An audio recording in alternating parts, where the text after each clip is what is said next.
वृन्दावनेश्वरी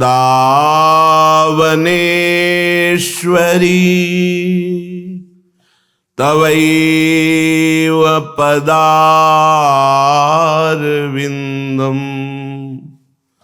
प्रेमामृतैकमकरन्द रसौघपूर्णम्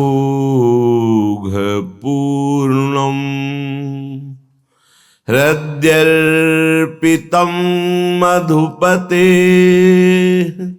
स्मरतापमुग्रं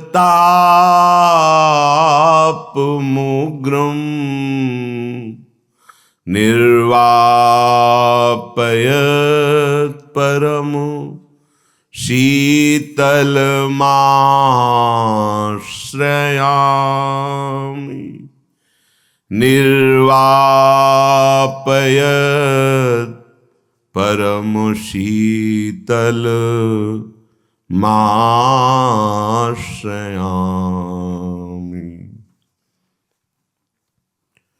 जोरी विचित्र बनाई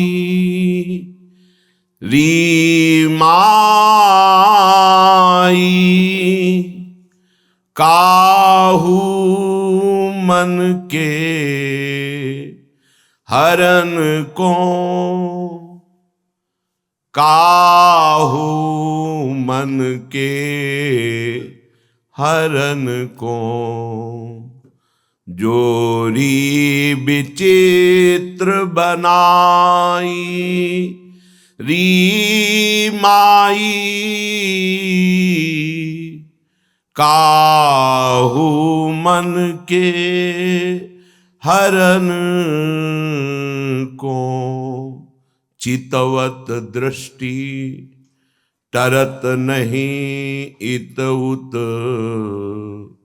मन बच क्रम याही संग भरन को मन बच क्रम याही संग भरन को ज्यों घन दामिनी संग रहित नित बिछुरत नाहिन और बरन को बिछुरत नाहिन और बरन को। श्री हरिदास के स्वामी श्यामा कुंज बिहारी श्यामा कुंज बिहारी नाटरन को जोरी विचित्र बनाई री माई काहू मन के हरन को। परम सच्चिदानंद घन प्रेमानंद स्वरूप नवनिभृत निकुंज महामहिम परम पावन श्री वृंदावन धाम, श्री वृंदावन धाम के लाडिले युगल चंद प्राणाराध्य श्री प्रिया प्रीतम जो समस्त हित परिकर निज परिकर इस संसार समुद्र से पार होना बहुत कठिन है, क्योंकि भगवती माया का ऐसा आकर्षण है कि एक क्षण में हम सत ज्ञान भूल जाते हैं। असत अज्ञान का ऐसा साम्राज्य सा छाया हुआ है, सत संकल्प करते हैं कि आज के बाद हम ऐसा नहीं करेंगे, पर विवश होकर के फिर माया हमसे वैसा ही करा देती है जो नहीं करना चाहिए। उसके लिए हमें अध्यात्म बल की आवश्यकता है। अध्यात्म बल बड़े कृपा पात्रों के हृदय में जागृत होता है। कृपा हमारे ऊपर है, पात्र हमें बनना है। कृपा ना होती तो मनुष्य देह न मिलता, साधु संग न मिलता, धाम आने को न मिलता, नाम लीला रूप प्रभु के सिद्धांत ये सुनने को न मिलता। कृपा तो है, अब हमें कृपा पात्र बनना है, तभी वो प्रेमामृत रस हमारे हृदय में आएगा। कृपा पात्र उपासक एकमात्र अपने आराध्य देव के चिंतन का ही महत्व रखता है। उपासक के अंदर ये प्रश्न नहीं आना चाहिए कि हमें 6 महीना 1 वर्ष हो गए नाम जप करते हुए, कोई हमें परिवर्तन तो नहीं दिखाई दे रहा। 1 महीना अगर हम नाम जप कर रहे हैं या 1 वर्ष नाम जप कर रहे हैं तो ये सत चिंतन है। सत चिंतन कभी व्यर्थ नहीं होता। तुम्हें पता नहीं है कि तुम्हारे कितने अशुभों का नाश कर चुका है नाम, यदि वास्तविक आप जप रहे हैं। संचित कर्मों को पहले भस्म करता है नाम। इसीलिए नवीन उपासक को यह अनुभव नहीं होता कि नाम का फल क्या है, क्या आनंद है, क्या दुख मिटता है। इसलिए प्रार्थना है आप अपने अज्ञान के कारण कहीं नाम जपना ना छोड़ दे कि जब से नाम शुरू किया हमें कोई लाभ नहीं दिखाई दे रहा, हमें नौकरी नहीं मिल रही, हमारा काम नहीं बन रहा, हमारे दुख नहीं मिट रहे और दुख बढ़ रहे हैं। ऐसा आपको माया अनुभव कराएगी। पर आपको दृढ़ विश्वास रखना है सदगुरुदेव के वचनों में, शास्त्र वचनों में, संत वाणी में। इसी विश्वास के सहारे हम अध्यात्म बल से युक्त हो जाते हैं। नहीं तो जब हम नाम जप करते हैं तो सबसे पहला काम नाम का होता है गोदाम में आग लगाना। जो हमारे संचित कर्मों का शुभ अशुभ गोदाम है उसको भस्म करता है। अब ये बात पता नहीं है तो वो वर्तमान में तत्काल फल देखना चाहता है कि हम नाम जप किए तो हमारी सारी कामनाओं की पूर्णता हो ही जानी चाहिए। नहीं, नाम जप का फल क्या हुआ, वो ऐसा सोचता है। पर ऐसा नहीं है। नाम जप सबसे पहले अशुभों का नाश करता है, फिर शुभ फंसाने वाले जो होते हैं वो उनका भी नाश कर देता है। इसके बाद क्रियमाण पूरा परम पवित्र करके भगवद अर्पित कराता है, प्रारब्ध भोगने की सामर्थ्य देता है।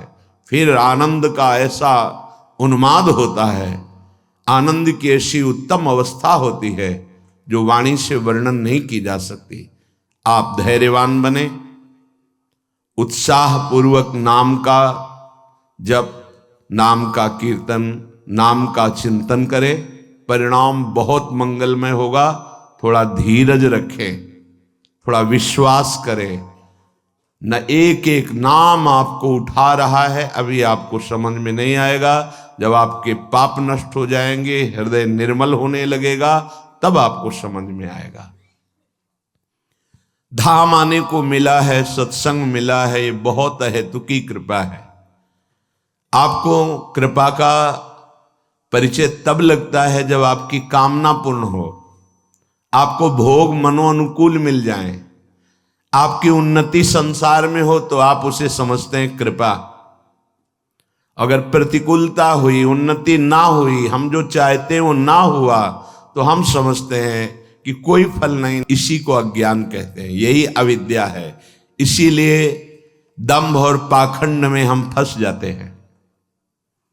हम सत्य वस्तु को ना जानने वाले अपने जीवन को बर्बाद कर देते हैं। दंभ और पाखंड का आश्रय लेकर हम कामनाओं की पूर्ति के चक्कर में जो हमारा आत्मस्वरूप है, जो हमारा लक्ष्य था भगवत प्राप्ति, महासुख, हम उससे वंचित हो जाते हैं।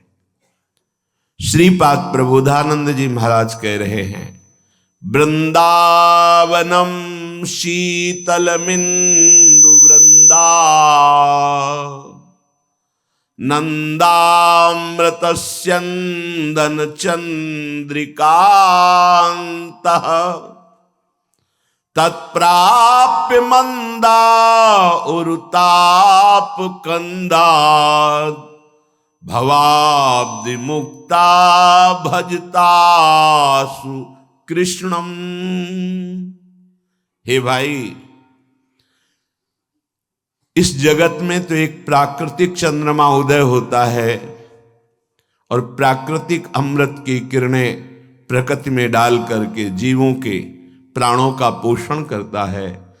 चांदनी प्रकाशित होती है, शीतलता देता है। लेकिन हमारे वृंदावन धाम में दो चंद्र प्रकाशित हो रहे हैं, युगल चंद्र श्री श्यामा श्याम जी। इनके प्रताप से प्रेमामृत का वर्षण होता है। यहां युगल चंद्र से संपूर्ण वृंदावन के खग मृग पशु पंछी लता और वृंदावन वासी इस प्रेमामृत परम शीतल परम सुखमय युगल चंद्र का सेवन करते हैं। इसलिए है भाई, तुम वृंदावन का आश्रय ले लो, तुम वृंदावन का वास स्वीकार करो। पर ये मंद भाग्य गण अनेक तापों की बीज स्वरूप अविद्या माया इसमें जलते रहते हैं। ये युगल चंद्र की शीतलता का परिचय ही नहीं जानते हैं। हमारी प्रार्थना है, इस संसार में तुम फंस चुके हो, मुक्त होने की इच्छा करो। श्रीपाद कह रहे हैं, मैं मुक्त होना चाहता हूं। ईमान अपमान सुख दुख लाभ हानि जन्म मरण, ये नाना प्रकार के दुख देने वाले द्वंद्व कपट का यहां जाल बिछा हुआ है। कोई सच्चा प्यार नहीं करता। पाए जान जगत में सब जन कपटी कुटिल कलयुगी टंचु। इसलिए हे प्रभु, मैं इस दुख में संसार से मुक्त होना चाहता हूं। ये किसी भाग्यशाली के हृदय में बात आती है। श्रीपाद कह रहे हैं, बहुत ही सहज में तुम्हें इस संसार से मुक्त करके प्रेम में आसक्त करके महासुख प्रदान करने की सामर्थ्य वृंदावन धाम रखता है। इसलिए आओ, तुम्हारा स्वागत है। एक बार वृंदावन आओ और बैठ करके शांति पूर्वक एकाग्रता पूर्वक भगवत चरणारविंद की रति प्रदान करने वाले मुक्त करने वाले सत्संग का श्रवण करो, मनन करो और आचरण में उतारो, तो तुम्हें श्री कृष्णचंद्र जी का शीघ्र ही वो भजन प्राप्त हो जाएगा जिससे परमानंद, जिससे प्रेमानंद, विज्ञानानंद घन ये अनुभव होगा। विषयानंद छूट जाएगा जो धोखे का है, और सच्चिदानंद तुम्हें प्राप्त हो जाएगा जिनका नाम श्री कृष्ण है। श्री प्रियाजू कृष्णचंद्र जी लाल जी महाराज, प्रियालाल के चरणारविंद का प्रेम और उनका परिचय ये सब प्राप्त हो जाएगा। इस धाम में आने के लिए यदि तुम्हारे सदगुरु मना करें तो भी तुम्हें उनकी आज्ञा नहीं माननी। ये बात श्रीपाद प्रबोधानंद जी महाराज कई बार कहा है इस वृंदावन महिमामृत में, क्योंकि धाम परम गुरु है। किम नः सद्गुरु गौरवेन कुरुताम किम लोक लज्जाद्यनः किम वानोपयशो भयम न विषयो धर्मस्य कस्याप्यहम् उन्मादीव शृणोम्यहम् न सतसः शास्त्रस्य तद्विद्वचः श्री वृंदावन सदृशेन यद भूदाविष्टमुच्चैर्मनः। यदि तुम्हारे सदगुरु वृंदावनवाद का निषेध करें, वृंदावन आने का निषेध करें, तो उनके गौरव को नहीं रखना। किम न सदगुरु गौरवेन कुरुताम, न गौरवेन कुरुताम। यदि हमें धाम प्रिया प्रीतम से विमुख करने की बात कही जाए तो गुरु की भी बात न मानी जाए। गुरु बलि तजेओ कंत ब्रज बनितन भे मुद मंगलकारी। तजेओ पिता प्रहलाद विभीषण बंधु भरत महातारी। गुरु बलि तजेओ कंत ब्रज बनितन भे मुद मंगलकारी। गुरु का संबंध है प्रियालाल के चरणारविंद में प्रेम कराना, उनके धाम में, नाम में, रूप में, लीला में रति करा देना। यदि ऐसा नहीं, धाम से विमुख, नाम से विमुख, रूप लीला चिंतन से विमुख, तो बोले किम न सदगुरु गौरवे न कुरुताम। गुरुदेव का एक गौरव है हर उनकी आज्ञा का पालन करना। लेकिन यदि हमें धाम से विमुख करते हैं, प्रिया प्रीतम से विमुख करते हैं, नाम से विमुख करते हैं, लीला चिंत, तो गुरु किस बात के? न गौरवेन कुरुताम, फिर हम आपकी बात नहीं मानेंगे। जैसे बलि जी ने नहीं मानी। गुरुदेव ने कहा कि तुम जानते नहीं ये 3 पग पृथ्वी मांगने वाले कौन हैं, मैं इनको जानता हूं। ये सर्वलोक महेश्वर भगवान श्री हरि वामन रूप में तुम्हारे सामने भिक्षुक रूप में खड़े, मत देना, नहीं तुम्हारी सामर्थ्य नहीं कि तुम 3 पग दे सको, ये सर्वस्व छीन लेंगे।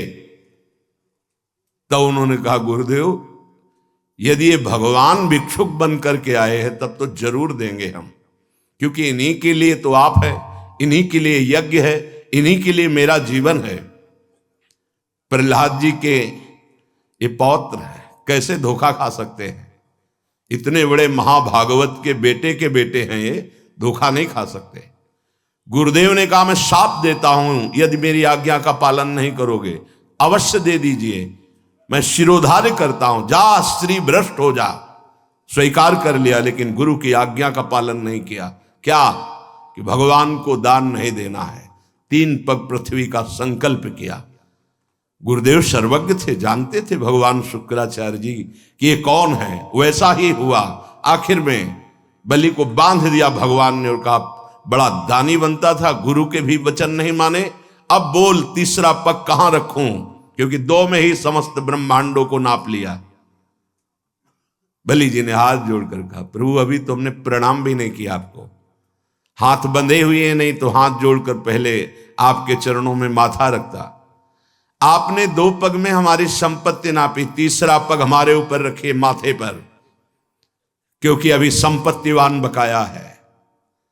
तनिक भी रोष नहीं, भगवान बिक गए। आज भी रसातल में, सुतल लोक में बलि के दरवाजे पर खड़े हुए वामन रूप से हैं, सुरक्षा, स्वयं सुरक्षा कर रहे हैं।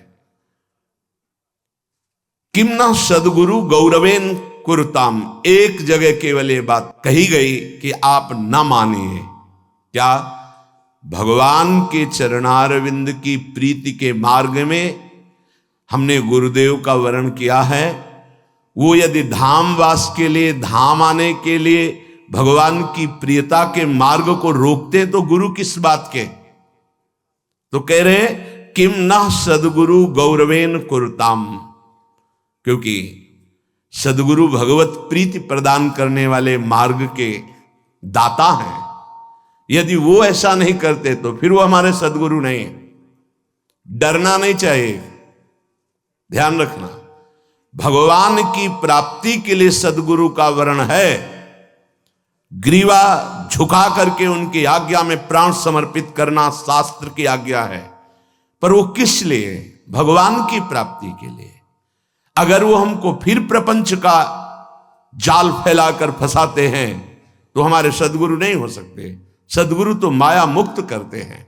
सदगुरु तो हर एक वही बात कहेंगे जिससे तुम्हें भगवत प्राप्ति हो। इसीलिए कह रहे किम न सदगुरु गौरवेन कुरुताम, तुम्हें अपने ऐसे सदगुरु शब्द लिखा है, केवल गुरु ही नहीं लिखा। गुरु जो उपदेश कर दे, अब तुम नरक जाओ स्वर्ग जाओ तुम्हारे ऊपर। सदगुरु जो हाथ पकड़कर प्रिया प्रीतम से मिला दे, यदि वो प्रिया प्रीतम से विमुख, धाम से विमुख, ऐसा कुछ, तो हम उनकी बात को नहीं मानते हैं। श्रीपाद ऐसा आज्ञा कर रहे हैं। किम लोक लज्जाद्य न, अगर हमारी भगवत प्राप्ति में लोक लज्जा बाधा पहुंचा रही है, लोग क्या कह रहे हैं, समाज क्या कह रही है, अब हमको नहीं देखना। लोक लज्जा की भी हम तिलांजलि दे दीजिए, नहीं मतलब है हमें कोई लोक लज्जा से। ये श्लोक केवल केवल भगवत प्राप्ति के लिए, केवल, इसमें कोई तर्क की गुंजाइश नहीं। जब हम भगवत प्राप्ति के मार्ग में चलते हैं तो ये लोक बहुत बाधा पहुंचाता है। वृंदावन के बास को जिनके नाय हुलास, तिनको परस न कीजिए तज धूत को पास। वृंदावन के बसत ही जो करे अंतरान, तीसम शत्रु न और को मन बच गए या जान। यदि हमें धाम वास में, धाम आने में, भगवत प्रीति के मार्ग में, नाम जपने में कोई भी संबंध बाधा पहुंचाता है तो हम उस संबंध को ही नहीं मानते हैं। जब गुरु के संबंध को कह दिया तो फिर माता पिता पुत्र परिवार संसार की अन्य संबंधों की तो महिमा ही नहीं है इस कोटि की जैसी गुरु की महिमा है। जब कह दिया किम न सदगुरु गौरवेन, तो फिर किसके गौरव को रखना है। मुझे इस जन्म में भगवत प्राप्ति करनी ही है। पहला श्लोक जो आज वर्णन हुआ वो यही, तत्प्राप्य मंदा उर्ताप कंदात भवाब्धि मुक्ता भजतात कृष्णम। अब मैं इन तीनों तापों में नहीं जलूंगा, अब मैं भजन करके सच्चिदानंद भगवान को प्राप्त करूंगा, श्यामा श्याम को प्राप्त करूंगा, चाहे कोई मेरे मार्ग में आ जाए। अब किसी की मान मर्यादा में अब मैं फंसने वाला नहीं। प्रीति न काहू की कान विचारे, मार्ग अपमार्ग विथकित मन को अनुसरत निवारे। ज्यो सरिता सावन जलोमगत सन्मुख सिंधु सिधारे, ज्यो नादहि मन दिए कुरंगन प्रगट पार धी मारे। अब चाहे जान चली जाए, चाहे भीषण विपत्ति आवे, कोई मुझे सहारा न दे, पर मैं इस जन्म में भगवत प्राप्ति करूंगा। किसी के गौरव को नहीं मानूंगा, न लोक लज्जा की, न अन्य कोई किसी की आज्ञा जो भगवत विमुख कर दे मुझे। ये इसके लिए तत्पर रहना चाहिए। हम भगवत साक्षात्कार का अगर दृढ़ नियम ले लें तो हमको वो बात किसी की नहीं माननी जो भगवत साक्षात्कार से विमुख कर दे। किंवा नोप यशो भयम, मुझे अब इसकी भी चिंता नहीं कि हमारी निंदा होगी, नहीं, अब कोई परवाह नहीं। प्रीति न काहू की कान विचारे, इसमें विद्या विद्या का कोई प्रश्न ही नहीं है। ये विद्या और अविद्या दोनों से परे परा विद्या है। जब किशोरी जी करुणा करें तो ये समझ में आवे। आप तो इस बात की साधना करते मैं ब्रह्म हूं, या साक्षात ब्रह्म जिनके आगे कर जोड़े खड़ा है, कैसे महिमा जानोगे। जिनके चरणों की आराधना करके ब्रह्म भाव पुष्ट होता है वो जगत गुरु भगवान श्री कृष्ण है। जिनकी श्वासों से वेद प्रकट हुआ, उसी वेदों के शिरोभाग को उपनिषद कहते हैं, वही उपनिषद तत्वबोध कराते हैं। जिनकी श्वासों से वेद प्रकट हुआ, जिन्होंने स्वयं प्रकट होकर गीता गायन किया, जिन्होंने स्वयं प्रकट होकर श्री कृष्ण द्वैपायन भगवान व्यास देव जी के रूप में वेदों का विस्तार किया, वो भगवान जिनके आगे हाथ जोड़े खड़े हैं, वो पराविद्या राधा नाम धारण करने वाली हमारी स्वामिनी हैं, जिनको राधा कहा गया। जिनकी आराधना स्वयं श्री कृष्ण करते हैं, वो राधा। कैसे समझ में आएगा। प्रीति न काहू की कान विचारे, अब परवाह नहीं कि लोग क्या कहते हैं, अब परवाह नहीं कोई कह दे तुम्हें नरक मिलेगा, पक्का स्वीकार। पर प्रियालाल के साथ श्री राधिका रथ निकुंज मंडली तत्र तत्र हृदय में विराजताम, यत्र यत्र मम जन्म कर्म भिन्न नारके परमे पदे थवा। अब परवाह नहीं, प्रेमी किसी की परवाह नहीं करता। ये श्लोक बहुत बेपरवाही का है। वृंदावन धाम से प्रेम, प्रिया प्रीतम के नाम और रूप से प्रेम, लीला से प्रेम, आप प्रेम की मर्यादा रहेगी, अन्य किसी की मर्यादा नहीं। यहां तक कि वेदान्नप सन्न्यस्तिसा केवलम अवच्छिन्न अनुरागम लभते, जो वेद का भी भली भांति त्याग कर देता है वो अखंड प्रेम को प्राप्त होता है। ये प्रेम है। अब मुझे परवाह नहीं कि लोक निंदा करता है, पक्का। हर मार्ग के पथिक का विश्राम भेष स्थल गुरुपद संन्यास है। ब्रह्मचर्य से नैष्ठिक ब्रह्मचर्य, ब्रह्मचर्य से गृहस्थ, गृहस्थ से वानप्रस्थ, वानप्रस्थ से सन्यास, नैष्ठिक ब्रह्मचर्य से महावाक्य, महावाक्य से सन्यास। सन्यास आश्रम हर मार्ग का गुरु है। और परम सन्यासी श्रीपाद प्रबोधानंद जी महाराज, जिनके हजारों की संख्या में सन्यासी शिष्य, वो बोल रहे हैं वृंदावन की रज का जब सेवन किया और प्रेम रस अनुभव में आया, तब ये जो वृंदावन महिमामृत आप सुनते हैं, ये उनके हृदय से प्रकाशित हुआ है। वो कह रहे हैं कि मेरी बात मान लो, जो गुरुदेव प्रियालाल से विमुख करें, हमें उनकी बात नहीं माननी, हमारे साथ धोखा हो जाएगा। लोक लज्जा में, लोक में जितने संबंध हैं, वो यदि हमें भगवत प्राप्ति के लिए रोकते हैं तो हम उनकी बात नहीं मानते। जाके प्रिय न राम वैदेही तजिए ताहे कोटि वैरी सम यद्यपि परम स्नेही। बात समझनी है, हमारा जीवन भगवत प्राप्ति के लिए है। अब हमारी निंदा करे संसार, इसकी भी मुझे परवाह नहीं।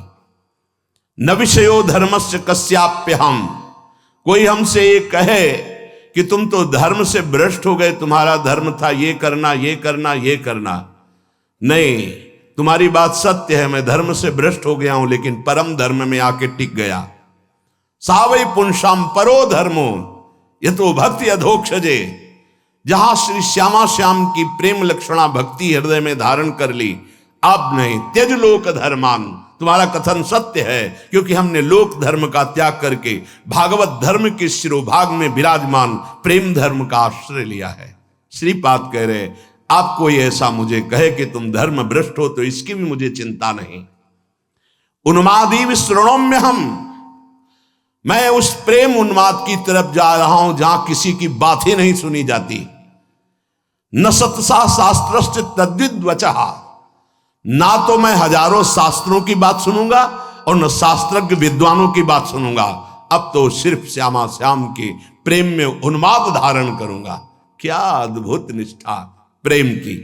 उन्मादीव श्रणों में हम न, मुझे मत सुनाना क्योंकि मैं नहीं सुनूंगा।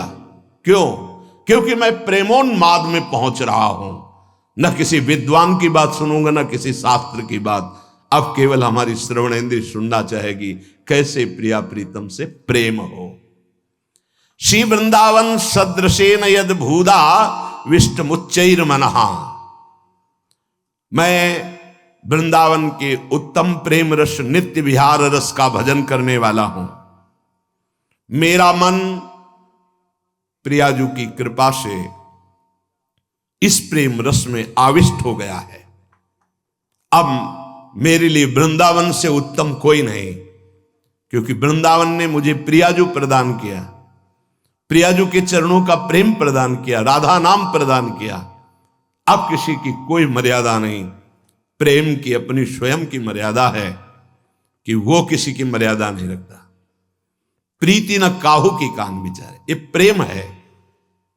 प्रीति की रीति रंगीलो ही जाने।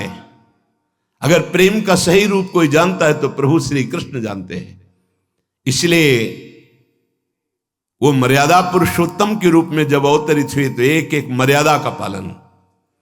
और जब लीला पुरुषोत्तम प्रेमावतार श्री कृष्णचंद्र जी, तो महाराज की लीलाओं को समझना सदगुरु की चरण शरण में बैठकर ही हो सकता है। जो रसिक हैं, जो लाडली लाल के रस में डूबे हुए रसिक सदगुरुदेव हैं, उनके चरणों के समीप बैठकर ही इनकी लीला समझ सकते हैं। नहीं, इनकी लीला बड़े बड़े मुनियों के लिए भी अगोचर ही है।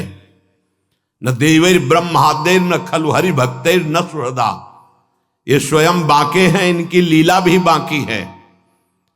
ये बाके की बाकी लीला को जिसका कहीं कुछ बाकी नहीं रह गया वही समझ सकता है। कोई भी चाह, कोई भी लालसा यदि बाकी है तो बाके की लीला को नहीं समझ सकता। जिसका हृदय समस्त कामनाओं से, इच्छाओं से रहित हो चुका है और प्रेम रस का रसिक हो गया है, वो इनकी लीलाओं को जानता है। श्रीपाद कह रहे, ये मैंने इसलिए कहा कि मेरा मन श्यामा श्याम के प्रेम में अब प्रवेश कर गया है और ये प्रेम पंचम पुरुषार्थ है। तो उपासक को बड़ी कृपा है यदि वृंदावन धाम आने को मिले, आश्रय मिले, वास करने को मिले। उसमें विशिष्ट कृपा के सत्संग मिल जाए। सत्संग से हमारे समस्त संशयों का नाश हो जाता है और हृदय दृढ़ हो जाता है कि अब मैं मुक्त होना चाहता हूं। जीवन मुक्त महापुरुष ही प्रेम में प्रवेश होता है, ध्यान रखना। प्रेम रस तभी प्राप्त होता है, पहले प्रेम जीवन मुक्त करता है, तत्वबोध कराता है। सर्वान वस्तुतया निरीक्ष परम स्वाराध्य बुद्धिर्मम, जो उपनिषद कहते हैं सर्वम खलमिदम ब्रह्म ने नानास्ति किंचन, इसका पहले बोध होता है, फिर प्रेम रस प्राप्त होता है। जीवन मुक्त करके विदेह स्थिति से फिर वो प्रेम प्रदान करते हैं। जैसे पांचों भूले देह शुद्धि, ये विदेह स्थिति है, तब छठे भावना रास की, तब वो भावना में प्रवेश करता है। इतनी ऊंचाई हम अपने साधन बल से नहीं प्राप्त कर पाते, ये गुरु कृपा बल से। तभी कहा है रे मन रसकन संग बिन रंच न उपजे। एक साधारण बिना साधन जानने वाले को भी प्रियाजू मिल गए। क्यों? क्योंकि सीधे रसिक कृपा और आसक्ति मेरी लाडली मेरी प्रियाजू। वो दुनिया के शास्त्रों का परिचय नहीं जानता, सिद्धांतों का परिचय नहीं जानता, बस उसके हृदय में एक बात बैठ गई, मेरी प्रियाजू, मेरी स्वामिनी, मेरी प्राण प्रिय सखी लाडली जू, बात बन गई। ये जन्म बंधन से कर्म बंधन से मुक्त होना बहुत कठिन विषय, बहुत कठिन। जब शास्त्रों का स्वाध्याय करो तब पता चलता है। तभी कहते हैं भगवत प्राप्ति अत्यंत कठिन, पर वो गलत शब्द है। भगवत प्राप्ति अत्यंत सरल। संसार का राग, शरीर का राग छोड़ पाना बड़ा कठिन, इसीलिए परिणाम को वो कठिन बोल देते हैं। परिणाम को कठिन बोलने से घाटा हो जाएगा, हम डर जाएंगे कि हम भगवत प्राप्ति नहीं कर पाएंगे। हमें उत्साह रखना है कि भगवत प्राप्ति बहुत सरल है। कठिन है शरीर संसार का राग छोड़ना, और इसकी जिम्मेवारी है गुरुदेव की। बस आप उनके कथनानुसार चले तो शरीर और संसार के राग का नाश हो जाएगा। परमार्थ का स्वरूप कल के सत्संग में वर्णन किया गया कि उपासक चाहे वो गृहस्थ हो या विरक्त, यदि इस मार्ग में उन्नति प्राप्त करना चाहता है तो किसी के स्वभाव या कर्म की ना तो प्रशंसा करे और ना निंदा करे। क्यों? जब वो गलत कर रहा है तो निंदा क्यों ना करें? तुम क्रिया को देख रहे हो लेकिन पावर को नहीं देख रहे। पावर गोविंद है उसमें, सामर्थ्य गोविंद है उसमें। उपासक उपास्य देव को देखता है, क्रियाओं को नहीं देखता। बोले नहीं, बहुत गंदा आदमी, उससे हम भगवान कैसे मान सकते हैं? तो गंदा उसकी क्रिया को लेकर के है, लेकिन परम कारण तत्व जो बैठा है वो निर्विकार, चेतन, अमल, सहज सुख राशि, उसको क्यों नहीं देखा? तुम क्रिया देखने वाले संसारी नहीं हो, तुम तत्व का दर्शन करने वाले भगवत भक्त हो, उपासक हो, जिज्ञासु हो। जैसे है हम छाया को देखकर, कल ध्यान कीजिए सत्संग का, छाया को देखकर भ्रम हो जाता है कोई है क्या, ठूंठ को देखकर भ्रम हो जाता है भूत है क्या, रस्सी या टायर को देखकर हमें भ्रम हो जाता है ये सर्प है क्या, पर वहां कुछ नहीं होता। वो ठूंठ है, वो रस्सी है, वो आपकी छाया है। ठीक ऐसे ही पूरे संसार में आपके सिवा कुछ नहीं है। सच्ची माने आपको भ्रम होगा, कैसे ऐसे हो सकता है? जैसे स्वप्न में आपके मन के सिवा कुछ नहीं था, तो उसमें दुश्मन भी थे, मित्र भी थे, भोग भी था, ना जाने क्या क्या था, पर जब जगे तभी वो झूठा समझ में आया ना। स्वप्न में तो आपको सब सत्य लग रहा था, ऐसे ही अज्ञान से युक्त होने के कारण आपको ये नानात्व सत्य लग रहा है। स्त्री पुरुष, अच्छा बुरा, नीच उत्तम मध्यम, ये आपको लग रहा है। श्री भगवान कह रहे हैं बहुत गूढ़ प्रसंग है। अगर आज का प्रसंग समझ लेंगे तो प्रियाजू के चरणों में लिपट जाएंगे कि मेरे बस की बात नहीं। ध्यान से सुनिएगा। आत्मैव तदिदं विश्वम सृज्यते सृजति प्रभु। बहुत सुंदर विषय। भगवान ने अपने आप से अपने आप का सृजन किया है। दूसरा कुछ नहीं। आत्मैव तदिदं विश्वम सृज्यते सृजति प्रभु, त्रायते त्राति विश्वात्मा, ह्रियते हरितीश्वरः। उसने अपने आप से अपने आप को बनाया। त्रायते त्राति विश्वात्मा, ह्रियते हरितीश्वरः, और अपने आप से अपने आप की रक्षा की, पालन किया। और फिर ह्रियते हरितीश्वरः, फिर अपने आप से अपना संहार किया। यह है सत्य विषय। उद्धव तस्मान्नहात् बनोन्यस्मा, दन्यो भावो निरूपितः, निरूपितेयं त्रिविधा, निर्मूला भातिरात्मनि, इदं गुणमयं विद्धि त्रिविधं मायया कृतम। इसलिए उद्धव तुम सच्ची बातें समझो। मैं अपने आप से अपने आप को रचा, अपने आप से अपने आप का पालन किया, और अपने आप से अपने आप का संहार कर लूंगा। किसको दोष दर्शन दें, किसकी निंदा करें, किसकी प्रशंसा करें? कोई दूसरा हो तब ना। अब कह रहे हैं हां, जिनको ज्ञान दृष्टि नहीं प्राप्त हुई है, व्यवहार दृष्टि प्राप्त हुई है, वो ये बात ना समझकर भिन्न देखते हैं। ये अच्छा, ये बुरा, ये स्त्री, ये पुरुष, ये जड़, ये चैतन्य, आदि आदि। उद्धव, ज्ञान दृष्टि के अतिरिक्त मेरे इस रहस्य को किसी और दृष्टि से नहीं जाना जा सकता। जो कुछ भी तुम्हें दिखाई दे रहा है, प्रतीत हो रहा है, तुम्हारे चिंतन में आ रहा है, ये केवल मैं ही मैं हूं। देखो, पीछे मन को लगाने की दो युक्तियां बताई गई थी। आपका मन जहां जहां जा रहा है वहां भगवान देखने की चेष्टा करे। वो वस्तु, वो व्यक्ति, वो पदार्थ, वो श्री भगवान ही हैं। क्योंकि जब पहले सृष्टि नहीं थी तो श्री भगवान थे। भगवान ने अपने आप में सृष्टि रची तो सब कुछ भगवान है, और जब समेट लेंगे तो केवल भगवान बचेंगे। तो जहां जहां मन जाए, जिस वस्तु, व्यक्ति, स्थान में, उस श्री भगवान को देखिए कि ये वस्तु, ये व्यक्ति, ये स्थान मेरे आराध्य देव बने हुए हैं। दूसरी बात कही गई थी, जहां जहां मन जाए वहां से हटा के अपने लक्ष्य में लगाइए। बार बार मन को ऐसा करने से वो मन लक्ष्य में लग जाएगा, स्थिर हो जाएगा।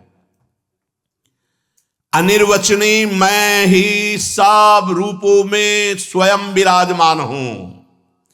इसलिए मेरी सृजन लीला देखकर, मेरी पालन स्थिति लीला देखकर और मेरी संहार लीला देखकर मेरा भक्त विचलित नहीं होता, क्योंकि मैं ही मैं स्वयं का सृजन, पालन और संहार कर रहा हूं। ये जो तीन प्रतीतियां हो रही, सृजन, पालन, संहार, अध्यात्म, अधिदैव, अधिभूत, ये बिल्कुल निर्मूल हैं। जैसे माया, जैसे स्वप्न में कुछ नहीं था, वैसे ही माया के द्वारा कुछ नहीं है। न सृजन है, न पालन है, न संहार है। मान सकते हो? मलिन अंतःकरण अज्ञान की स्थिति में कैसे मान पाओगे? ना होने पर यह प्रतीत हो रहा है। कैसे? ये तीन गुणों के प्रकाश से, सतोगुण, रजोगुण, तमोगुण के प्रभाव से दृष्टा, दर्शन, दृश्य, ये त्रिविधता पैदा हो गई। इसी त्रिविधता को मिटाने के लिए हमें मानव जन्म मिला है, साधना मिली, किसी और को पाने के लिए नहीं, अपने आप को जानने के लिए।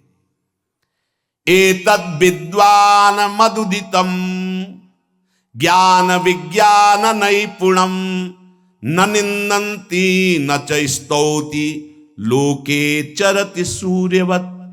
जो मेरे इस परमार्थ सिद्धांत को जान जाता है, वो ज्ञान विज्ञान में उत्तम स्थिति को प्राप्त हुआ महात्मा ना कभी किसी की प्रशंसा करता है, ना किसी की निंदा करता है। वो सूर्य के समान पूरे त्रिभुवन में समभाव से विचरता है। प्रत्यक्षेणानुमानेन निगमेनात्म संविदा, आद्यंतवद सज ज्ञात्वा निसंगो विचरे दिह। इसलिए मेरा भक्त प्रत्यक्ष से, अनुमान से, शास्त्र से, आत्मानुभूति से, महापुरुषों से वो ये जान चुका है कि ये माया का त्रिविध खेल चल रहा है, सतोगुणी, रजोगुणी, तमोगुणी, पालन, सृजन, संहार। इसलिए वो सबसे असंग हो जाता है। ये स्थूल सूक्ष्म कारण तीनों लोक असंग होकर के वो अपने आप से अपने आप में तृप्त रहता है। धन्य है ऐसा महापुरुष जो अपने आप से अपने आप में तृप्त रहता है, वो असंग भाव से विचरता है। उद्धव जी को एक प्रश्न यहां परेशान करने लगा मन में कि आत्मा अविनाशी चैतन्य घन, शरीर जड़ नाशवान, फिर ये जन्म किसका होता है, फिर मरण किसका होता है? प्रश्न कर बैठे। बहुत सुंदर प्रश्न है और बहुत सुंदर उत्तर है। यदि आप समझ पाए तो आप प्रियाजू के चरणों में भाग पड़ेंगे, क्योंकि आपकी समझ के परे की बात है। लाडली जो मेरी तो कुछ समझ में नहीं आया, बस मैं तो यही कह रहा हूं, हमारी महारानी श्री राधा रानी। इसलिए थोड़ा धूप का ताप लगे ना तो वृक्ष की छाया अच्छी लगती है। देखो, संसार से मुक्त होने के लिए ये बहुत जोर का प्रश्न है। उद्धव जी ने कहा, नैवात्मनो न देहस्य संस्कृतिर्दृष्ट दृश्ययो अनात्मस्व दृशोरीस कस्य स्युदुपलभ्यते। प्रभु, ये चर्चा आपको मिलेगी नहीं प्रायः, क्योंकि कथन और श्रवण के लिए स्थान की भी जरूरत होती है। तो यह श्रीधाम वृंदावन और यहां व्यक्त अव्यक्त बड़े बड़े महापुरुष पधारे हुए हैं। तुम्हारी दृष्टि नहीं है तो तुम्हें व्यक्ति समझ में आएगा। जहां भगवत शास्त्रों का सत्संग होता है वहां सनक सनंदन सनातन सनत कुमार श्री हनुमान जी महाराज बड़े बड़े महाभागवत पधारते हैं, और उन्हीं के सानिध्य से समझ में आ सकता है। ये विशुद्ध भागवत परमार्थ मार्ग है। उद्धव जी ने पूछा कि भगवान, ये जो आत्मा है ये दृष्टा है और शरीर जो है ये दृश्य है। आत्मा स्वयं प्रकाश है और देह जड़ है। ऐसी स्थिति में ये जन्म मरण किसका होता है? आत्मा का जन्म मरण हो नहीं सकता, क्योंकि स्वयं प्रकाश है। और जड़ शरीर का हो नहीं सकता, क्योंकि नाशवान विकारी है, ये तो यही नष्ट हो जाता है। महाराज, ये मरता कौन है और जन्मता कौन है? ना आत्मा और ना शरीर। अगर ये शरीर जन्मता मरता है तो शरीर को नष्ट करने के बाद फिर अब जन्म मरण खत्म हो जाना चाहिए, पर फिर शरीर मिलता है। आत्मा को हो नहीं सकता, क्योंकि स्वयं प्रकाश निर्विकार चैतन्य घन। तो ये होता किसको है जन्म मरण? इसका होना उपलब्ध है कि होता है जन्म मरण, तब ये होता किससे है भगवान? हे जगत गुरु, आप हमारे संशय की निवृत्ति करें। आत्मा व्ययो गुणः शुद्धा स्वयं ज्योतिरनावृतः अग्निवद्दारुवच्चिद्देहा कस्येह संसृति। नाथ, आपकी कृपा से इतना तो पता चला है कि आत्म तत्व अविनाशी है, प्राकृत अप्राकृत गुणों से रहित है, शुद्ध स्वयं प्रकाश है, कोई भी आवरण उसे ढक नहीं सकता। शरीर विनाशी है, साकार है, अशुद्ध है, आत्मा से प्रकाशित है और आवृत है माया के गुणों से। प्रभु, आत्मा तेज स्वरूप प्रकाशमान, शरीर काठ की तरह अचेतन, फिर ये जन्म मृत्यु संसार किसको प्राप्त होता है? कौन है जो बार बार जन्मता है मरता है? श्री भगवान वाच यावद्देहेन्द्री प्राणै रात्मनः सन्निकर्षणम् संसारा फलवास्तावत् पार्थो अविवेकिनः। भगवान श्री कृष्ण ने कहा, प्रिय उद्धव, बहुत तुमने विशुद्ध परमार्थ के स्वरूप का प्रश्न किया है। यद्यपि इस संसार का ज्ञान में कोई अस्तित्व नहीं है, अज्ञान के कारण यह भास रहा है, पर ध्यान देने योग्य बात, जब तक ये देह का अभिमानी है, मैं स्त्री मैं पुरुष, मैं ये देख रहा हूं, मैं खा रहा हूं, मैं बोल रहा हूं, इंद्रियों का अभिमानी है, प्राणों का अभिमानी है, तब तक आत्मस्वरूप जो निर्विकार सच्चिदानंदमय है, इस भ्रांति के कारण बार बार जन्म और मरण को प्राप्त होता रहता है। यद्यपि ना उसका कभी जन्म होता है ना मरण होता है, फिर भी भ्रांति, ये भ्रांति स्वप्न की तरह है। अर्थे हृद्यमाने पी संस्कृतिर न निवर्तते, ध्यायतो विषयानस्य स्वप्ने नर्थागमो यथा। जब तक इसको ये भान रहता है कि मैं स्त्री हूं, मैं पुरुष हूं, मैं अपनी इंद्रियों से भोग रहा हूं, मैं ये भोगा हूं, ये भोगूंगा, ये उसकी भ्रांति ऐसे है जैसे स्वप्न में। और स्वप्न में प्राप्त हुआ सुख दुख जब तक जागता नहीं तब तक सत्य भासता है। स्वप्न की विपत्तियां या स्वप्न का सुख कोई भी सत्य नहीं है, पर वो जब तक जगाया नहीं जाएगा तब तक उस विपत्ति या सुख को भोगता रहेगा। ऐसे ही बिल्कुल न जन्म है न मरण है, आत्म तत्व निर्विकार, शरीर भ्रमात्मक त्रिगुणात्मिका माया से रचा हुआ। पर जो साधक, जो मनुष्य अपने को स्त्री या पुरुष मानकर और विषय भोगों का चिंतन करता रहता है, वो अज्ञानी स्वप्नवत भोगों में फंसा हुआ जन्म मरण रूपी संसार से कभी निवृत्त नहीं हो सकता। पहली बात, जो नींद में देख रहा है स्वप्न को, तो उसमें सब सत्य उसे भास रहा है, पर जो जग करके फिर चिंतन किया तो उसे झूठा नजर आया। तो जगना है भगवान की प्रेम में, भगवान की विशुद्ध तत्व ज्ञान में। उद्धव जी जब तक जगा नहीं है तो उसका परिचय है शोक हर्ष भय क्रोध लोभ मोह स्पृहादय अहंकारस्य दृश्यन्ते जन्म मृत्युश्च नात्मनः।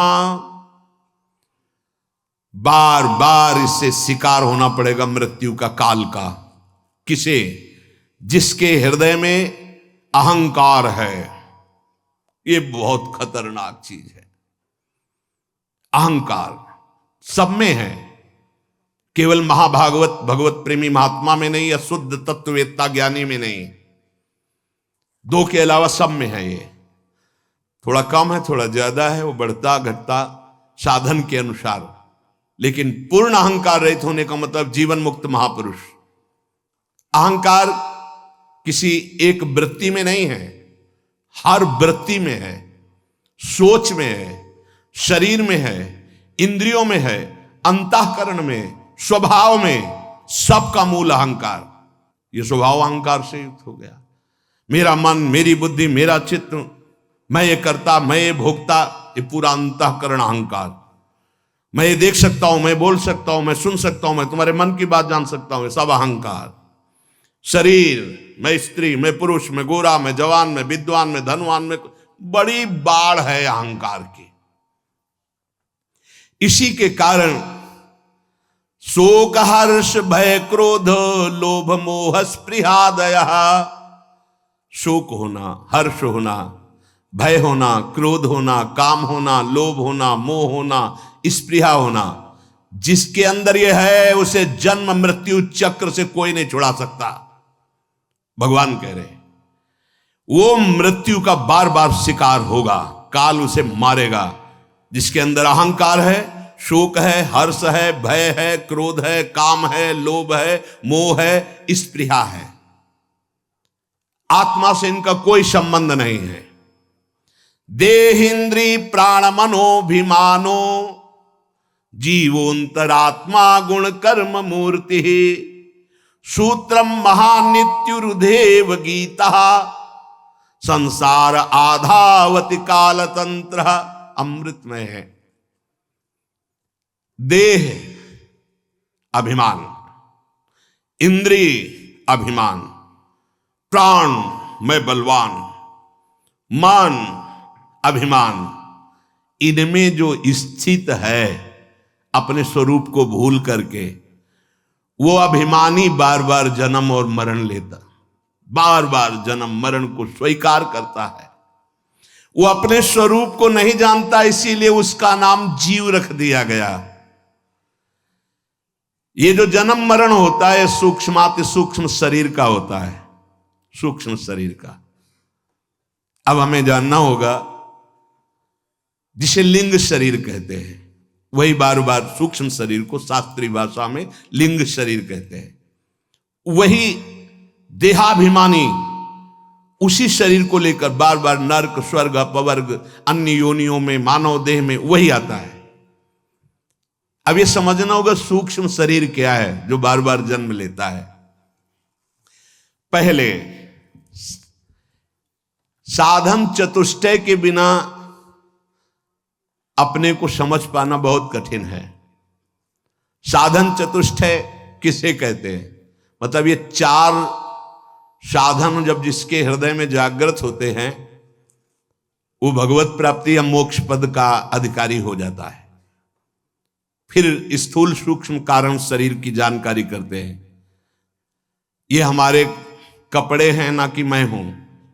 बहुत सुंदर अध्यात्म की चर्चा है, भगवान की कृपा होगी तो आप समझ पाएंगे। और इसका समझने का तात्पर्य है कि भगवान की तरफ दौड़ पड़ना। आदौ नित्या नित्य वस्तु विवेक परिगण्यते, पहला साधन। सत्य वस्तु क्या है, असत्य क्या है, पहला है, इसकी अभी व्याख्या करेंगे। दूसरा, इहा मूत्र फल भोगो विरागस तदनंतरम, इस लोक और परलोक के समस्त भोगों से वैराग्य हो जाना। तीसरा, शम दमादि षटक संपत्तिर, शम दम उपरति तितिक्षा श्रद्धा समाधान, ये 6 संपत्ति साधु के पास होती। साधु का मतलब भेष से नहीं है, जो भगवत प्राप्ति करना चाहता है। शम दम उपरति तितिक्षा श्रद्धा समाधान, ये 6 संपत्तिवान होता है उपासक। चौथा, मुमुक्षुत्वमिति स्फुटम, अब इस जन्म में मुझे मुक्त होना है माया से, ये प्रबल इच्छा। ये 4 साधन है आत्मस्वरूप में स्थित होने के लिए, भगवत प्राप्ति के लिए। अब पहला, नित्यानित्य वस्तु विवेका परिगण्यते, पहला साधन है कि नित्य क्या है और अनित्य क्या है। तो वेदांत के अनुसार ब्रह्म सत्यम जगन मिथ्येत्येवं रूपो विनिश्चयः, भक्ति के अनुसार मत्तः परतरम नान्यत किंचिदस्ति धनंजय। अगर ज्ञान मार्ग का पथिक है तो ब्रह्म सत्यम जगन मिथ्या, एकमात्र ब्रह्म सत्य है और जितना नानात्व दिखाई दे रहा है सब स्वप्न है। उमा कहूं मैं अनुभव अपना, सत हरि भजन जगत सब सपना। देखो ना, सपने का महत्व है कि जागृत का महत्व है तुम्हारे अंदर। इसीलिए जननी जनक बंधु सुत दारा, तनु धन धाम सुहृद परिवारा, सबकी ममता ताग बटोरी, मम पद मने बांध बरडोरी, समदर्शी इच्छा कछु नाही, हरस शोक भय नहीं मन माही। जीवन मुक्त हो गया। भक्ति मार्ग, ज्ञान मार्ग, ब्रह्म सत्यम जगन मिथ्या, संपूर्ण संसार झूठा, एकमात्र ब्रह्म सत्य है। 2 पद्धति से जाना जाता है, अन्वय और व्यतिरेक। व्यतिरेक नहीं है, अन्वय है। पहले व्यतिरेक, ये जो शरीर देख रहा हूं, ये जो भोग विलासता देख रहा हूं, ये जो अच्छा बुरा जन्म मरण देख रहा हूं, ये सब मिथ्या है। फिर सत्य क्या है? ब्रह्म सत्य है। सत्य क्या है? वासुदेवा सर्वमित समात्मा सुदुर्लभा, मेरे आराध्य देव के सिवा और कुछ सत्य नहीं है। पहला, तभी वैराग्य होगा। जिन भोगों में लगे हो उसी को भगवान मान लोगे तो और भोग वृत्ति बढ़ जाएगी। ये हटना किससे है? नहीं, पहले जहां लगे हो उसे मिथ्या देखो, उससे वैराग्य करो, तब सत्य वस्तु जो जानोगे। क्या? हरि ब्रह्म, जो भी नाम आप दो उसी एक परमात्मा तत्व के हैं। तो ब्रह्म सत्यम जगन मिथ्ये तेवम रूपो विनिश्चय, जिसकी बुद्धि ने निश्चय कर लिया है कि एकमात्र आराध्य देव के सिवा सब झूठा, सारे रिश्ते नाते सारी भोग विलासिता ये स्वाप्निक है, सत्य है तो सच्चिदानंद प्रभु सत्य है। ये पहला साधन, नित्यानित्य वस्तु का विवेक। नित्य क्या है? प्रभु ब्रह्म। अनित्य क्या है? उसके सिवा सब। इसीलिए बहुत कठिन पड़ता है, गुरु कृपा से ही ये बात समझ में आती है। दूसरा है इहामूत्र फल भोगो विरागस तदनंतरम। जितना भी हम देख पा रहे हैं और जितना सुन पा रहे हैं, इन सब भोगों से वैराग्य हो जाना चाहिए मुक्त होने के लिए। सुने हुए भोग, जैसे शास्त्रों में ऐसा करे तो विमान मिलेगा, अप्सरा मिलेगी, ये मिलेंगे वो मिलेंगे, इतने यज्ञ करने के बाद इस पद का अधिकारी होगा, इस पद का अधिकारी होगा, 100 अश्वमेध यज्ञ के बाद देवराज इंद्र पद का अधिकारी होगा, ऐसा तप करने से तप लोग जाएगा, ऐसा करने से महार लोग जाएगा, ऐसा होगा तो जन लोग, ये सब वेदों में वर्णन है।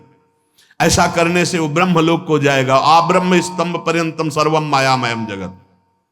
जिस उपासक को ये बात समझ में आ गई, इष्ट के सिवा कुछ नहीं, न इस लोक के भोगों में राग, न परलोक के सुने हुए भोगों में राग, उस परम वैरागी को दूसरा साधन प्राप्त हो जाता है, जो दर्शन और श्रवणादि के द्वारा देह से लेकर ब्रह्मलोक पर्यंत संपूर्ण अनित्य भोग पदार्थों का घृणा बुद्धि से त्याग कर चुका है। नारायण स्वामी, ब्रह्मादि के भोग सब विषम लागत ताई, नारायण ब्रज चंद की लगन लगी जाए।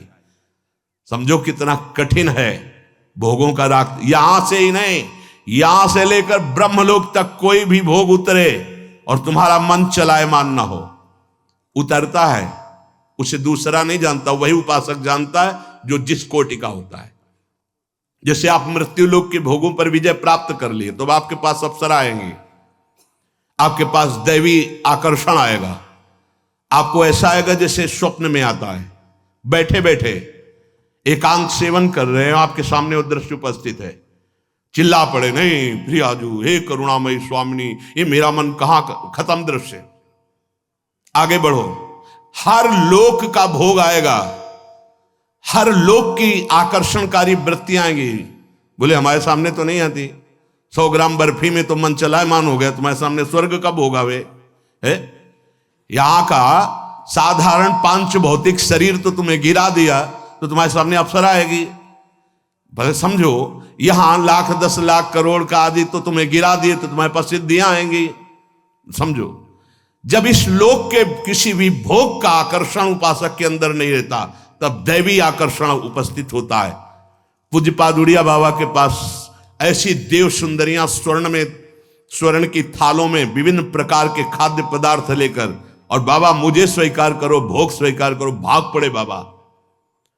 और जब भागे बहुत और अंदर से पुकारा गुरुदेव, तब पीछे मुड़ के देखा कुछ नहीं, दैवी सब। उनको बड़ा आनंद आया कि चलो भयभीत हो गए, कम से कम राग तो नहीं हुआ, आगे बढ़े। इस लोक में जो दर्शन किया, श्रवण किया, परलोक की जो बातें श्रवण करी, कहीं भी कोई आसक्ति नहीं, घृणा बुद्धि से कि सब माया में जादू का तमाशा है, सत्य है तो प्रियालाल सत्य है, प्रभु सत्य है, उसे वैरागी कहते हैं। दूसरा साधन। तीसरा बहुत जोर की संपत्ति है, यह साधक की संपत्ति है। बोले शम दमादि षटक संपत्ति है। पहला शम, बार बार जो इंद्रियों में विषयों का आकर्षण आता है उसमें दोष दृष्टि होना, कुछ नहीं। कौन सा ऐसा द्वार है जहां से अमृत निकलता है? कौन सा ऐसा भोग है जो हमें परम सुख प्रदान कर सकता है? बार बार दोष दृष्टि, और उसका चित्त विरक्त हो गया है, चित्त, और अपने लक्ष्य पे स्थित हो गया है, उसे शम कहते हैं। चित्त को ही संकल्प विकल्प करने के कारण मन कहते हैं। जिसका मन अपने आराध्य देव में आसक्त हो गया है, कोई भोग उसे विचलित नहीं करता है, वो पहला संपत्तिवान है। शम रूपी संपत्ति उसको प्राप्त हो चुकी है। दूसरा, विषय येभ्यः परावर्ते स्थापनम स्व स्व गोलके उभये सा इंद्रियाणाम सा दमः परिकीर्तितः। बिना किसी भोग का अवलंबन लिए हुए हर इंद्रिय अपनी अपनी जगह अंतर्मुख। नेत्र खुले हैं पर केवल लक्ष्य दिखाई दे रहा है, कान है पर उसे केवल अपने आराध्य देव की बात मंत्र नाम सुनाई दे रहा है। हर इंद्रिय अपने गोलकों में स्थित होकर अंतर्मुख हो गई है। अभी हमारी हर इंद्रिय बहिर्मुख है। ज्ञानेंद्रियां और कर्मेंद्रियां दोनों को साधक ने खींच लिया है और खींच करके अपने स्थानों पर स्थित कर दिया है। उसे दम कहलाता है। वो उपासक दम संपत्तिवान है, अपनी 10 इंद्रियों को अधीन कर लिया है। क्यों? क्योंकि सम में ही पहले घृणा हो चुकी है, यहां से लेके ब्रह्मलोक तक के भोगों से दोष दृष्टि हो गई है उसकी। उन भोगों से उसको किंचन मात्र भी सुख की आशा नहीं रही, तो इंद्रियां अपने आप अंतर्मुखी हो गई। वो दम स्थिति को प्राप्त हो। बोले तुम में दम हो तो करके दिखाओ। तो सच्चा दम यह है कि अपनी इंद्रियों को, चाहे ज्ञानेंद्री चाहे कर्मेंद्री, वो भोगों से हटा करके सच्चिदानंद अपने लक्ष्य में स्थित है। वृत्ति का बिल्कुल बाह्य न होना, किसी भी बाह्य विषय से आकर्षित न होना, इसी का नाम उपरति है। कई बार चर्चा की है। पहले सम दम उपरति। भोगों की लालसा है पर मैं भोगूंगा नहीं, क्योंकि भगवत प्राप्ति करना इसे त्याग कहते हैं। यहीं से शांति शुरू हो जाती है। त्यागात् शान्तिरनन्तरम्, ये पहला त्याग। दूसरा, भोगों की उपस्थिति होने पर ये भोग सुख देंगे, ये भाव ही खत्म हो चुका है अंदर से, उसे बैरागी कहते हैं। तीसरा, ये भोग है ऐसी वृत्ति ही खत्म हो चुकी, उसका नाम उपरति है। सम दम उपरति। सम अपने चित्त का, अपने मन का आराध्य देव में स्थित हो जाना, कहीं आकर्षित ना होना। दम अपनी 10 इंद्रियों को निज गोलकों में स्थित करके अंतर्मुख कर लेना। उपरति, किंचन मात्र त्रिभुवन में कोई भोग सामग्री भी है ऐसा भान न रह जाना, उसे उपरति कहते हैं। अब तितिक्षा, सहनम सर्व दुखानाम प्रतिकार पूर्वकम चिंता विलाप रहितम सा तितिक्षा निगद्यते। उपासक को जो तितिक्षु है, सहनशील, सबसे बड़ा पहला लक्षण है महात्मा का, चाहे वह गृहस्थ हो चाहे विरक्त हो, भगवत मार्ग के पथिक का। तितिक्षवः भगवान कपिल देव जी ने कहा। फिर कहा कारुणिका सुहृदा सर्वभूताना। आगे बात अलग है। पहला है तितिक्षवः। किसे कहते हैं तितिक्षवा? बोले सहनम सर्व दुखानाम, समस्त दुखों को बिना प्रतिकार किए हुए सह जाना। कोई निंदा कर रहा है, कोई अपमान कर रहा है, या शरीर रोग से ग्रसित हो गया, या कुछ भी, हर दुख को सहना। अपनी दिनचर्या में फर्क नहीं पड़ने वाला। सच्ची बात समझना। एक संत को देखा तो वो एक करवा रखते थे और उसमें पंजीरी रखते। सेनपुर में, जिसमें बाबा सरकार मग्नानंद सरस्वती जी रहते थे, पास में ही था, वो उनका आश्रम था। वो 4 घंटे गंगा जी में खड़े होकर के मंत्र जाप करते थे। अलग अलग संतों की दिनचर्या होती है। तो कछुआ ने काट लिया। अब रोज खड़े होना, कोई औषधि नहीं, प्रतिकार नहीं उसका, तो वहां सड़न पैदा हो गई और पूरा पैर पक गया। अब उनसे जब औषधि के लिए कहा जाता तो वो मना कर देते थे कि नहीं नहीं ठीक है, कोई परेशानी नहीं। सच्ची तितिक्षा ये है कि प्रतिकार किए बिना आए हुए प्रारब्ध भोग को सह जाना। जैसे पूज्य राधा बाबा फिसले खड़ाऊं से, और उस समय त्रिपुर सुंदरी का अनुष्ठान कर रहे थे और टूट गया अंग। बांस की खपाच बंधवाई, लेकिन कोई इंजेक्शन नहीं, कोई एलोपैथिक दवा नहीं। बड़ा मुक्त होना देखा ना कितना कठिन। सहन तितिक्षवा, ये तितिक्षा शब्द ये तो शरीर का हुआ। अब सूक्ष्म शरीर, काम का वेग, क्रोध का वेग, लोभ का वेग, मोह का वेग, मद का वेग, मत्सर का वेग, बिल्कुल शांत, कोई जान नहीं सकता, अंदर ही अंदर सह गए, उसे कहते तितिक्षवा। बिना कोई प्रतिकार किए सारे कष्टों को सह जाना, सर्दी गर्मी बरसात। तो सहनम सर्व दुखा ना म प्रतिकार पूर्वकम, बिना कोई प्रतिकार के आए हुए हर दुख को सह जाना, ये सहनशीलता है, ये तितिक्षा है। फिर श्रद्धा, शम दम उपरति तितिक्षा और श्रद्धा। जैसा गुरुदेव बोले बिल्कुल वैसा, बिना विचार किए वैसे का वैसा मानना, जैसा शास्त्र आज्ञा कर रहा है वैसे का वैसा मान लेना, इसे श्रद्धा कहा गया है। और श्रद्धावान लभते ज्ञानम, वही शुद्ध ज्ञान और भक्ति को प्राप्त होता है। तुम्हें लाभ दिखाई दे रहा है लेकिन गुरुदेव को हानि दिखाई दे रही, गुरुदेव की बात मानो, नहीं, जो वो कह रहे हैं हमें अक्षरशः पालन करना है। अब इसके बाद समाधान, कई बार कहा है कि चित्त का समाधान हो जाना चाहिए, साधक का समाधान के विषय में कोई प्रश्न नहीं होना चाहिए। क्या समाधान?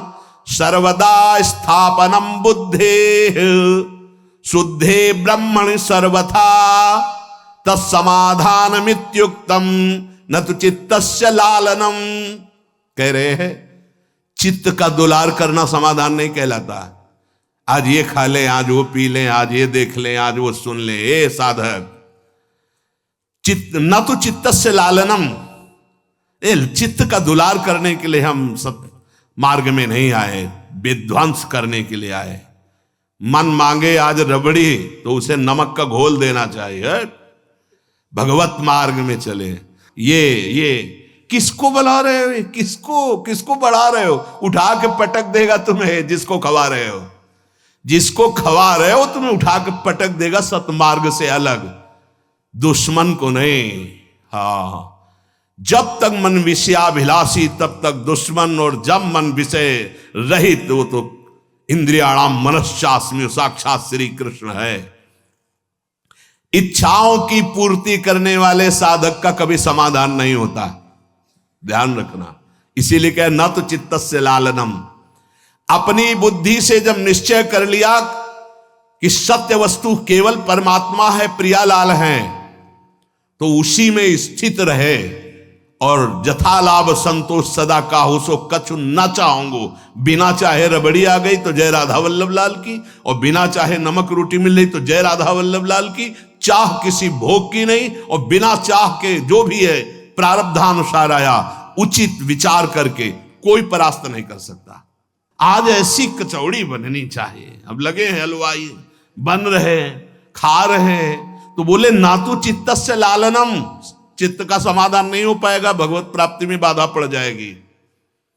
जरा विचार करके देखना भाई, कसौटी है ये परमार्थ की, ना तो चित्तस्य लालनम।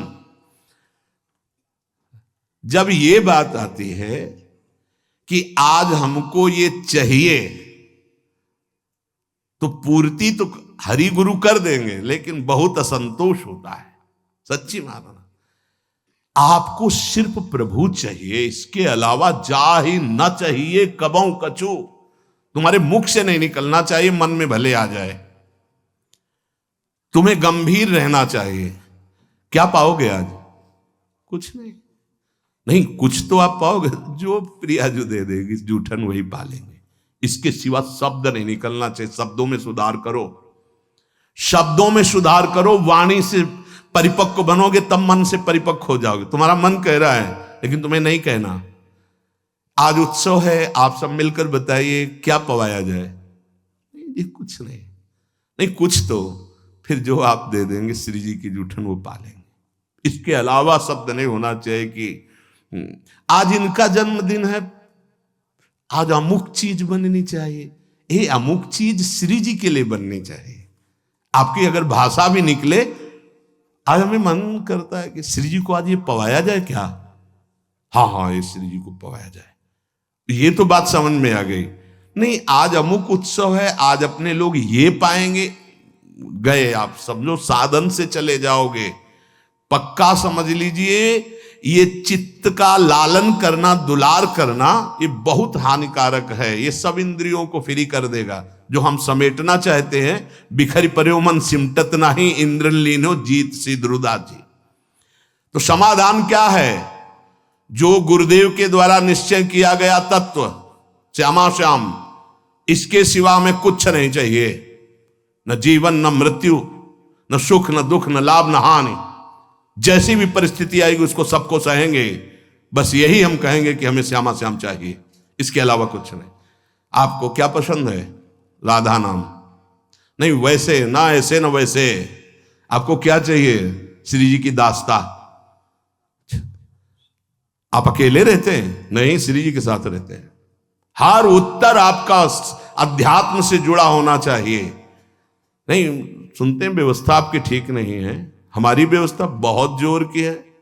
श्री जी के सिवा हमें और कोई व्यवस्था नहीं चाहिए, गुरुदेव ने वो व्यवस्था कर दी है, अब हमें और कोई व्यवस्था नहीं चाहिए। उत्तर आपका अध्यात्म साधक के जैसा होना चाहिए, संसारिक उत्तर नहीं होना चाहिए कि बैठ के दुखड़ा रोने लगे कि हमारी ये समस्या। हमारी साधु की हर समस्या का समाधान साधुता है। जब चित्त का समाधान हो गया तो फिर व्यवधान किसका? प्रॉब्लम उसको है जो शरीर संसार का रागी है, जो भगवत अनुरागी है। ये शब्द ही नहीं उसके जीवन में, समस्या प्रॉब्लम ये शब्द ही नहीं, ये वाला चिंतन नहीं रहता। उसका चिंतन हर समय सच्चिदानंद में रहता है। अब कह रहे हैं कि मुमुक्षुता ये आखिरी है संपत्ति। पहला नित्यानित्य वस्तु का विवेक, दूसरा देह से लेकर ब्रह्मलोक तक वैराग्य, तीसरा सम दम उपरति तितिक्षा श्रद्धा समाधान। अब है मुमुक्षुता। ये अहंकार से लेकर देह पर्यंत ये सब अज्ञान कल्पित माया के द्वारा रचा हुआ ये मैं नहीं हूं, मैं जानना चाहता हूं कि मैं कौन हूं, इसे मुमुक्षुता कहते हैं। मैं मुक्त होना चाहता हूं, मैं अविनाशी हूं तो कैसा हूं, मैं इस विनाशी शरीर में फंस गया हूं, कोई मुझे मिले और मुझे बोध करा दे। वो जो मुमुक्षुता उसके अंदर बढ़ती उसे मुमुक्षुता कहते हैं। जब ये चार साधन हृदय में जागृत होते हैं तब परिचय प्राप्त होता है शरीरों का। स्थूल शरीर किसे कहते हैं? ये जो आप देख रहे हैं, मज्जा स्थिमेदहा पल रक्त चर्म त्यागाव है यैर्धातु भिरे भिरन्वितम पदोरुवक्षो भुज पृष्ठ मस्तकई रंगैरुपांगैरुपयुक्तमेतत् अहममेति प्रथमित शरीरम मोहास्पदम स्थूलमितिर्यते बुधैहि। मज्जा हड्डी, मेदा, मांस, रक्त, चर्म, त्वचा, इन 7 धातुओं से बने हुए इस ढांचे को, इसमें कहीं आप नहीं है। मज्जा, अस्थि, मेद, मांस, रक्त, चर्म, त्वचा, ये 7 धातुओं से बना हुआ यह ढांचा है जिसको मैं लेकर घूम रहे हैं। मैं गोरा, मैं काला, मैं, यही बंधन। ध्यान से सुनो। चरण, जंघा, छाती, भुजा, पीठ, मस्तक, ये अंग उपांगों से युक्त जो ढांचा है, इसमें माया के द्वारा मैं और मेरा भाव स्थित हो चुका है। इसे स्थूल शरीर कहते हैं जो आप देख रहे हो। ये आकाश, वायु, जल, तेज, पृथ्वी, ये 5 भूतों से बना हुआ है। इसमें मज्जा, अस्थि, मेद, मांस, रक्त, चर्म, त्वचा है। इसमें चरण, जंघा, छाती, भुजा, पीठ, मस्तक आदि अंग उपांग हैं। और इसमें जो अहंकार हो गया कि मैं स्त्री, मैं पुरुष, मैं गोरा, मैं काला, मैं बलवान, मैं जवान, मैं महत्वशाली, मैं अमुक कुल का, यही तुम्हारी दुर्गति का कारण बंधन है। अहंकार स्थूल बिल्कुल अलग है, बिल्कुल एक कपड़ा है, आत्मस्वरूप नहीं है। और इसे हमने आत्मस्वरूप मान रखा है, मैं। इसी से 5 विषयों का भोग करता रहता है अहंकारी, शब्द, स्पर्श, रूप, रस, गंध। ये स्थूल शरीर मूढ़ पुरुषों को बांधे हुए है, ज्ञानियों को नहीं, प्रेमियों को नहीं। थे बचन मिथुन मुख निसरत सुन सुन देह दसाकिन भूलो। किसी भी मार्ग के पथिक हो, पहले इससे राग अपना हटाना पड़ेगा। बिल्कुल ठसा बैठा है, मैं स्त्री, मैं पुरुष। देख लो, जब तिलक लगाते हो तो शरीर के माथे पे लगाते हो या अपने? देख लो, अपने लगाते हैं। हाँ, यही अहंकार, इसी को भूलना है। एक स्थिति ये भी आती है कि ये सब भूल जाते हैं। लिखंति भुज मूल तू न खलु शंख चक्रादिकम विचित्र हरिमंदिरम न रचयंति बालस्थले लसत तुलसी मालिकाम दधत कंठ पीठे नवा गुरुर भजन विक्रमात् को इहिते महाबुद्धया। वो ऐसी स्थिति को पहुंच गया, होश ही नहीं तिलक लगाने का, कंठी बंदी की नहीं, होश ही नहीं, क्योंकि शरीर ही को होश नहीं है। पर वहां तक पहुंचने के लिए लगाना है। ऐसा ना हो कि कल से लगाना बंद कर दे कि हम उस स्थिति में हैं। हाँ नहीं, ऐसे बहुत जल्दी आज सिद्ध हो जाते। ये स्थूल शरीर का राग विषय भोगों में फंसाता है। स्थूल शरीर समझ गए, इसका राग शब्द स्पर्श रूप रसगंध भोगना, ये काले सर्प से भी अधिक भयानक जहरीला है। सामने अब उसकी व्याख्या कह रहे कि काला सर्प डसेगा तो जब डसेगा तभी मरोगे, एक ही शरीर नष्ट होगा। ऐसे देख ले तो मर जाएगा, सूंघ ले तो मर जाएगा, छू ले तो मर जाएगा। क्या? शरीरों का राग। बोले एक जन्म नहीं 7 जन्म तक, जन्म जन्म नहीं जन्म जन्म, क्या बोलता चला जा रहा है। शरीर राग कैसे बोल रहा है? हम जी नहीं सकते तुम्हारे बिना। क्या हुआ? बोले देख लिया मर गया। क्या हुआ? बोले छू लिया मर गया। सांप ने तो डसा तो एक शरीर नष्ट किया, और ये अनंत जन्मों से आसक्ति चली आ रही, स्त्री आसक्ति, पुरुष आसक्ति, भोग आसक्ति, श्रवण देखना, क्या क्या सब प्रपंच। आंख से देखने वाले तक को मार देगा ये विषय। सौबरी जी 50 ब्याह, अजामिल पूरी जिंदगी बर्बाद, वो तो पुत्र के बहाने नारायण, देख लेने से मार देगा, डसने की जरूरत नहीं है। हाँ, शरीर में पूरा विषय विष भरा हुआ है, आकर्षण, आसक्ति, राग। बीछी के पूंछी बसे, बिच्छू के तो पीछे केवल डंक में जहर है, और मुख में बसे भुजंग, सांप के केवल मुख में है। मुख भर न डसने पावे तो खिलौना है वो, कुछ नहीं है।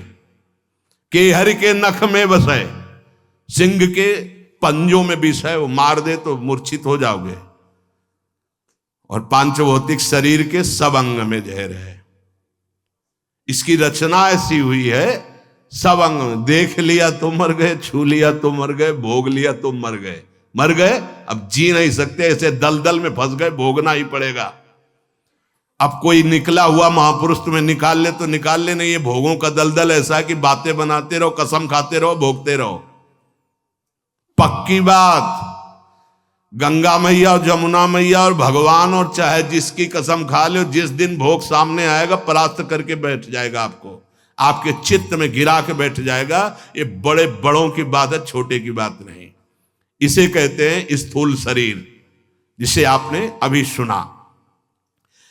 जब कोई स्थूल शरीर का राग रखकर इस परमार्थ में आता है तो उसे ये परमार्थ ऐसे लील जाता है, परमार्थ को ऐसे लील जाता है जैसे तैर कर जाने वाले को मगरमच्छ लील जाता है। शरीर रागी।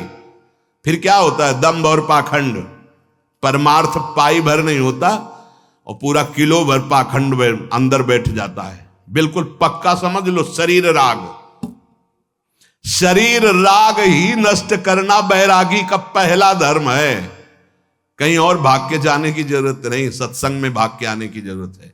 सत्संग से ही सर्वसंगोपहो ही माम, नहीं चाहे जितनी गुफा में बैठ जाओ, इसका राग बना रहेगा। जिसने गुरु कृपा से प्राप्त विवेक और वैराग्य के तलवार से इस शरीर राग रूपी ग्राह को नहीं मारा, वो इस संसार समुद्र में तत्काल लील लिया जाएगा, आगे कदम परमार्थ में नहीं चल पाएगा। और जिसने गुरु कृपा पात्र बन करके विवेक रूपी तलवार से इस शरीर राग को नष्ट कर दिया, वो सुख पूर्वक संसार समुद्र से पार हो जाता है। इस विषय मार्ग में चलने वाले मलिन बुद्धि देहाभिमानी को पद पद पर मृत्यु जैसा दुख देता है। ये शरीर, ये भोग, ये नशा, ये पाप कर्म, ये आचरण मरा जा रहा है, वो प्रतिपल जल रहा है, प्रतिपल मर रहा है। इसलिए अय उपासक, तू मोक्ष धर्मावलंबी है, मुक्त होना चाहता है इस संसार से, तो तू इस शरीर राग को पहले विष मान और विष का त्याग कर, विष को मत पी।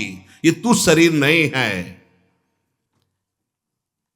ये देह अनादिकाल से हमको प्राप्त होती रही है, कभी सुअर कभी कुत्ता कभी, और हर देह में हम आसक्त होते रहे हैं। इस मनुष्य देह से तू अपना राग छुड़ा सकता है।